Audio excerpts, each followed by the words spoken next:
Hello, and welcome to this podcast. My name is Dr. Heather Shearer, and I'm a postdoctoral fellow at the Bloorview Research Institute at Holland Bloorview Kids Rehabilitation Hospital in Toronto, Canada. On behalf of my co-authors, Drs. Pierre Cote, Sheila Hogg-Johnson, Patricia McKeever, and Darcy Failings, I'd like to share the results of our cohort study in which we identified pain trajectories and the association with well-being in children and young people with cerebral palsy. This was published as an open access article in the April 2022 issue of Developmental Medicine Child Neurology. Be sure to check out the link below for additional study information. We know from clinical practice and published literature and also lived experience that children with CP frequently report having a range of sequelae and comorbidities. Pain is one of the most commonly experienced symptoms in both children and adults. There's a wide range of reported prevalence, ranging anywhere from 14 to 76% in children and young adults. Evidence suggests that pain is associated with lower physical, psychological, and social well-being in children and adolescents. However, to our knowledge, no previous studies have prospectively identified pain trajectories and their impact on well-being and quality of life in children and young people with cerebral palsy. We had two distinct study objectives. The first was to identify short-term pain trajectories using self-reported pain intensity scores. We then used the pain trajectories as the exposure to determine the association between short-term pain trajectories and physical and psychological well-being. One important feature of our research was that we had children with CP self-report both pain intensity and well-being. We conducted a two-center cohort study recruiting children from Holland Bloorview Kids Rehabilitation Hospital and Grandview Kids between November 2019 and August 2020.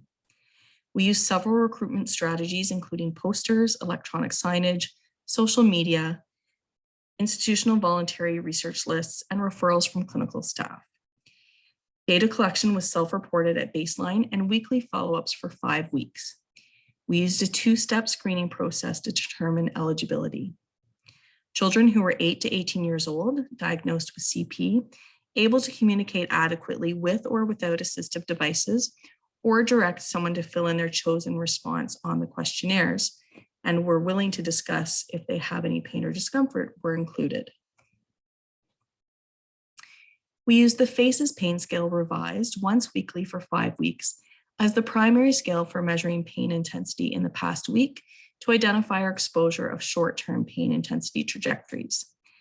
The FACES pain scale revised uses gender-neutral FACES as recommended for people aged 7 to 18 years and for those with limited numeracy skills.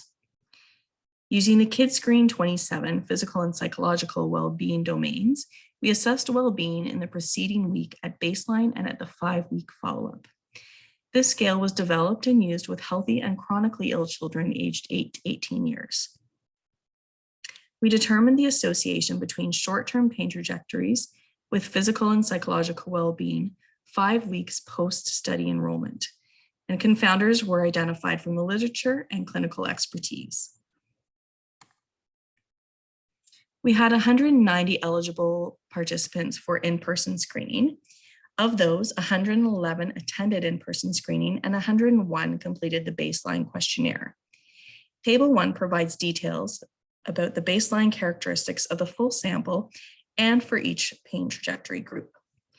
The ages of participants range from 8 to 18 years, and just over 48% were female.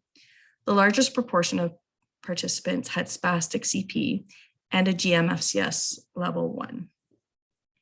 Mean baseline pain intensity was 2.8, and just over 76% reported experiencing pain in the preceding week. Using latent class growth modeling, we successively built pain trajectory models with an optimal number of 5 trajectories. Looking at this figure, it's important to note that 32% of participants were in trajectories with reported moderate to high pain intensities.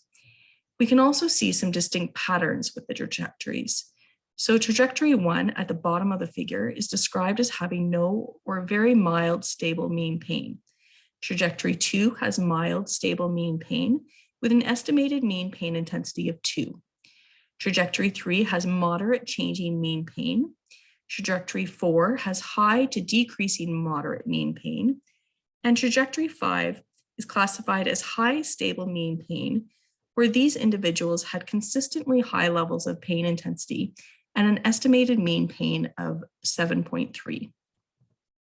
We use spaghetti plots to visualize the individual participant variability within each trajectory, and these are reported in the supplementary online appendices of our article.